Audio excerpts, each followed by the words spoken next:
So, so let's solve these numericals. In this video, I have solved the numericals from 22 to 30. Okay, this is the third recording. Check this one. A spring balance is stretched by 5 centimeter by the force of 10 Newton. The time period of oscillation when the mass of 2 kg is suspended from it. So, this is related to the spring pendulum. Okay. We know the formula m by k. ठीक है, mass is given. We need to find out k first of all and then time period. We can get k from here. Force constant का formula क्या आता है के x. ठीक है, तो यहाँ से हम k की वैल्यू निकालेंगे, फार्मूले में पुटअप करेंगे. So if I solve it here at the bottom, ठीक है यहीं पे कर लेते हैं.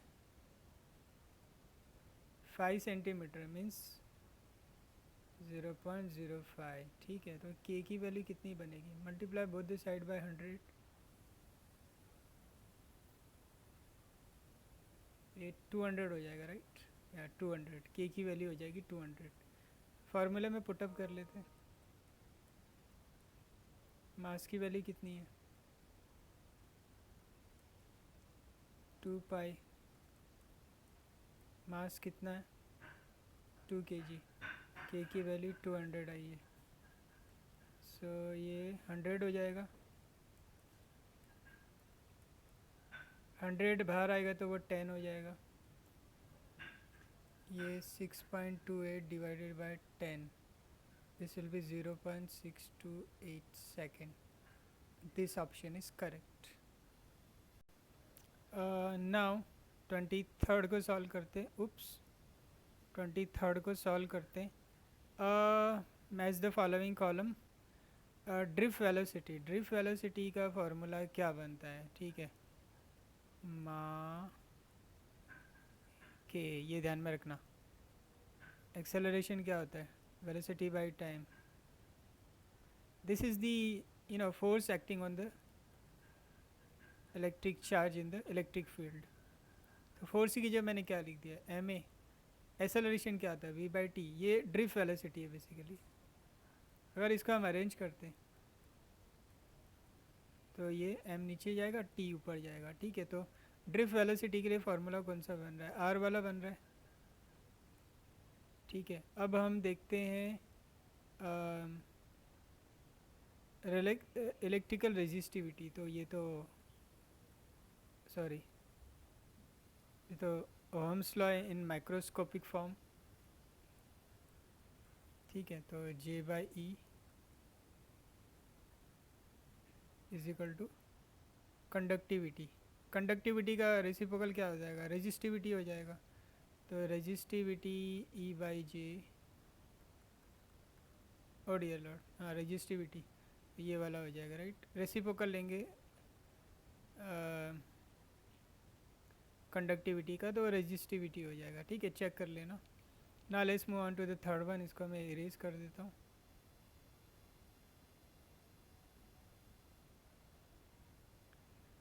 Relaxation time. अच्छा, ये देखो रेजिस्टिविटी का फार्मूला, एक और फार्मूला है एम नीट.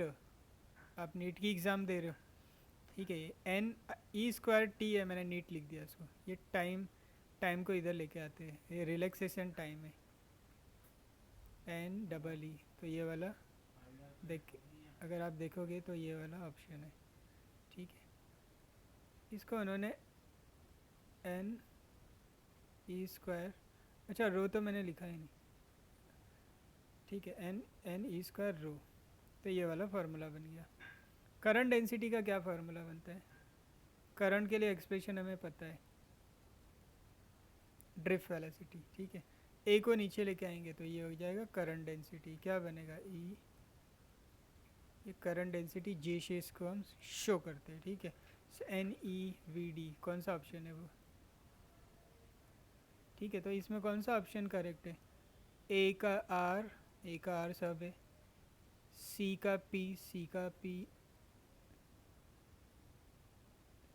बी का एस, बी का एस. सी का पी, ये वाला है.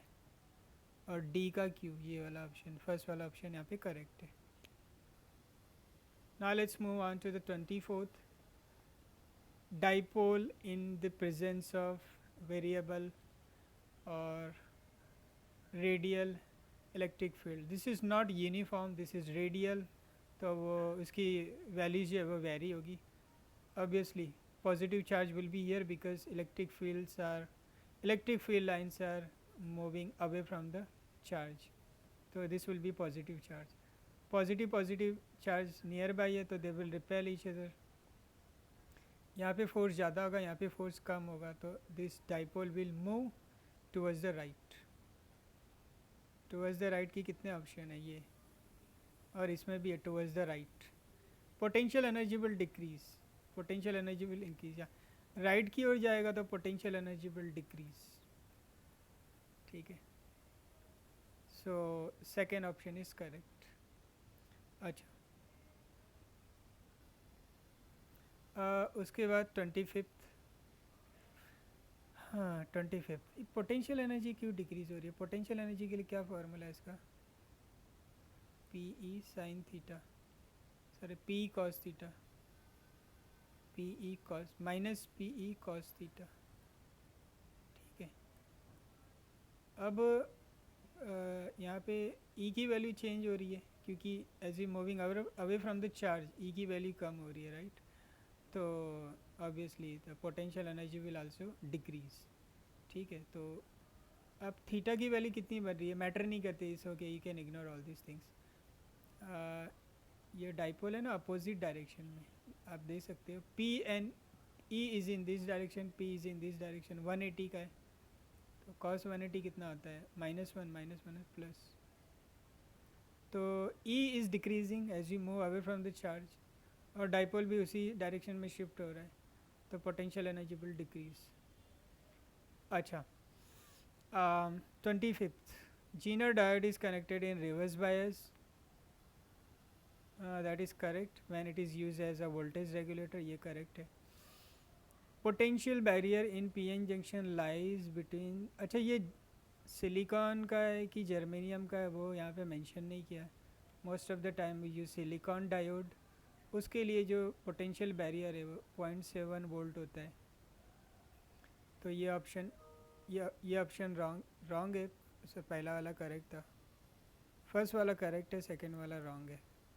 ठीक है, सिलिकॉन पीएन जंक्शन के लिए जो पोटेंशियल बैरियर है वो 0.7 वोल्ट तक बनता है, और इसके लिए उससे कम बनता है. तो यहाँ पे अगर हम इसको कंसिडर करते तो सिलिकॉन को कंसिडर करते तो हम ये ऑप्शन रॉन्ग हो जाएगा. A is correct, B is incorrect, तो ये ऑप्शन शुड बी करेक्ट. तो इसको थोड़ा देख लेते हैं. Screw gauge gives the following reading when used to measure the diameter of the wire. Main scale reading is given. Circular scale 52nd division is given. It is given that 1 millimeter of main scale correspond to 100 division on circular scale. तो फिर LC कितना हो जाएगा?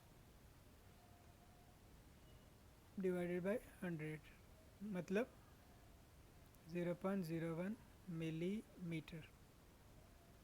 ये हो गया मेरा LC. अब टोटल रीडिंग क्या होती है? Main scale reading plus circular scale reading. अब सर्कुलर स्केल रीडिंग क्या होती है? Coinciding division into LC. MSR तो 0 मेंशन किया है, 0 millimetre.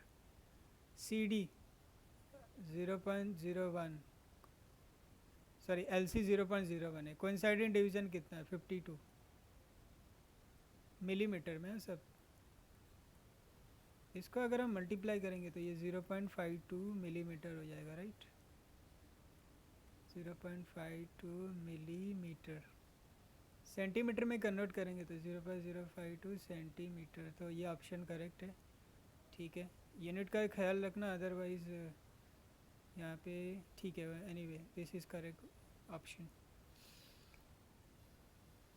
Alright, check this one now. This is related to LCR circuit we need to calculate the impedance here. ठीक है, impedance का मतलब होता है Z, total resistance in the circuit. Inductor L, capacitor of C, all are mention. ये 40 volt है, इसके across 10 volt है, 40 वोल्ट अक्रॉस द रजिस्टर. ठीक है. An amplitude current, amplitude current का जो पीक वैल्यू है ये दिया है, तो हमें आरएमएस वैल्यू चाहिए. तो आरएमएस वैल्यू चाहिए रहती है, तो आरएमएस वैल्यू कैसे निकालते हैं? आरएमएस वैल्यू हो जाएगी 10 एम्पियर. चलो ठीक है, तो हमें ओम्स लॉ यूज़ करना, V equal to I R. तो जेड क्या हो जाएगा? ई बाई आई, सॉरी बढ़िया, शॉर्टकट नहीं मारते. E is equal to I Z. तो यहाँ से मुझे जेड की वैल्यू चाहिए. बढ़िया. एंड वोल्टेज कितना दिया? वोल्टेज नहीं दिया, उसको फाइंड आउट करेंगे. फर्स्ट ऑफ ऑल जेड की वैल्यू दी गई E by I R M S. सबसे पहले तो हम ईएमएफ की वैल्यू फाइंड आउट करेंगे. यहाँ पे ईएमएफ नहीं आएगा बेसिकली, यहाँ पे आएगा V, potential drop. Potential drop V is equal to I R M S Z, V by I R M S. Current की वैल्यू तो हमें मिल गई, हम वोल्टेज का वैल्यू निकालते हैं. ठीक है, और इसको यहाँ पे फार्मूले में पुटअप कर देते हैं. V की वैल्यू कैसे निकलेगी? देखो ना, इसके अक्रॉस 40 है, 40 का स्क्वायर, इसके अक्रॉस 40 है, इसके अक्रॉस 10 है,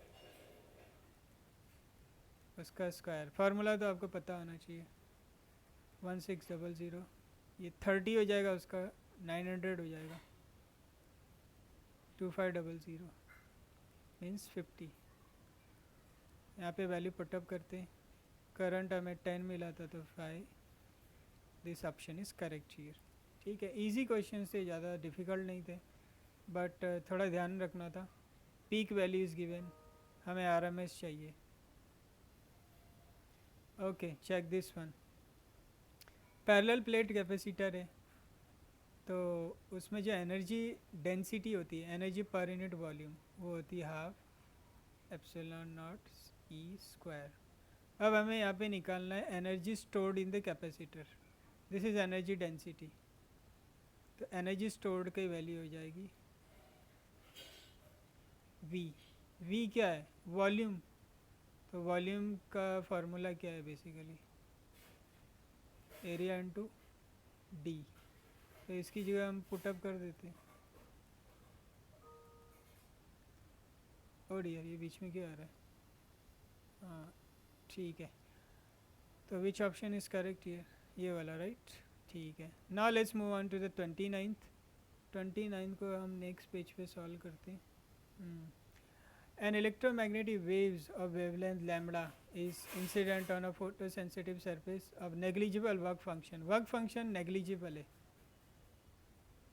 ज़ीरो है, उसको हम ज़ीरो ले सकते हैं. फार्मूला क्या है अपना?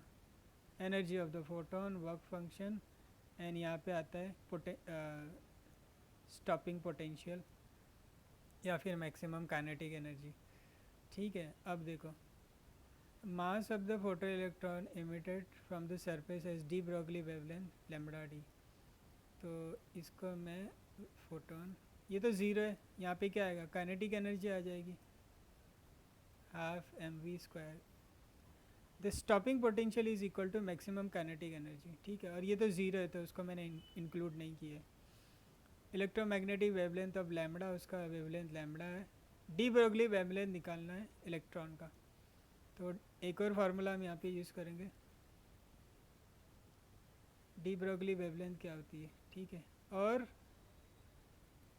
जो मोमेंटम है उसका हम इस फॉर्म में लिख सकते हैं. ठीक है, तो ये सारी वैल्यूज़ हम इस फार्मूले में पुटअप करके इसको सॉल्व करते हैं. चलो ठीक है, काफ़ी लंबा जाएगा. हाफ इसको है ना, मैं मोमेंटम के फॉर्म में लिख सकता हूँ. ठीक है, और मोमेंटम क्या हो गया? 2me.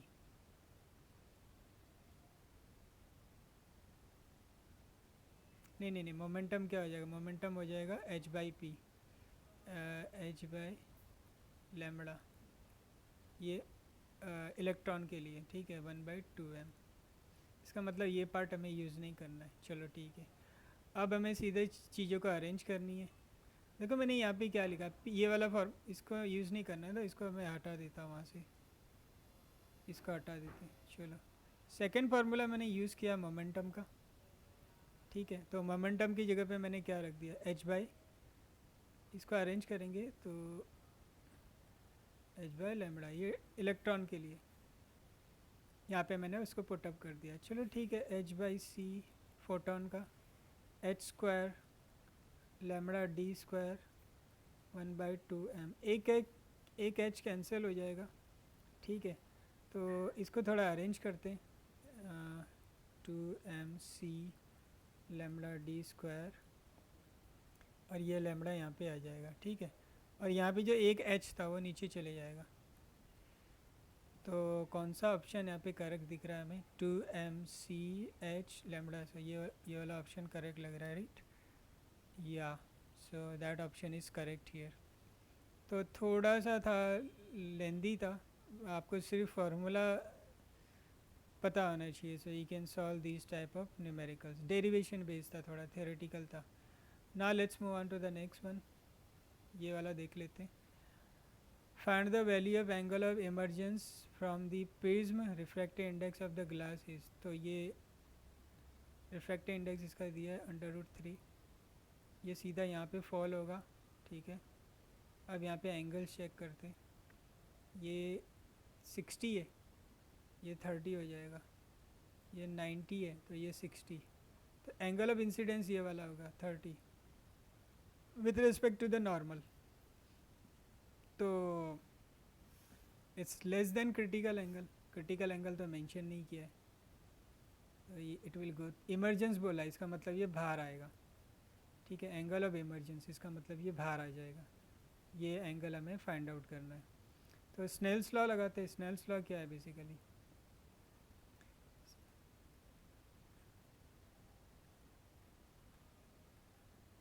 ठीक है, लेकिन ये थोड़ा टीडियस हो जाता है इसको लिखने का, जो ideal way how to write it actually.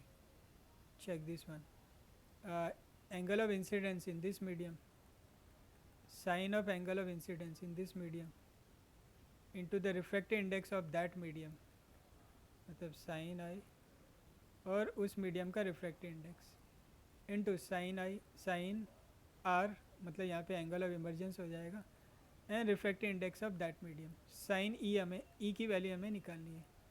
Second medium तो एयर है, तो एयर के लिए रिफ्रैक्टिव इंडेक्स 1 होता है, ठीक है। साइन 30 कितना आता है, 1/2।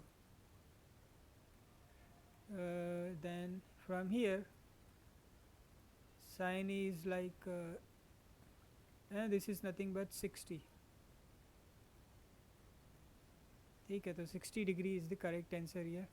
ये थोड़ा ट्रिकी पार्ट है, थोड़ा सा, not tricky but you should know how to write this, sine of angle of incidence into refractive index of that medium, sine of angle of emergence into refractive index of that medium. Second medium तो air है, air का refractive index 1 होता है।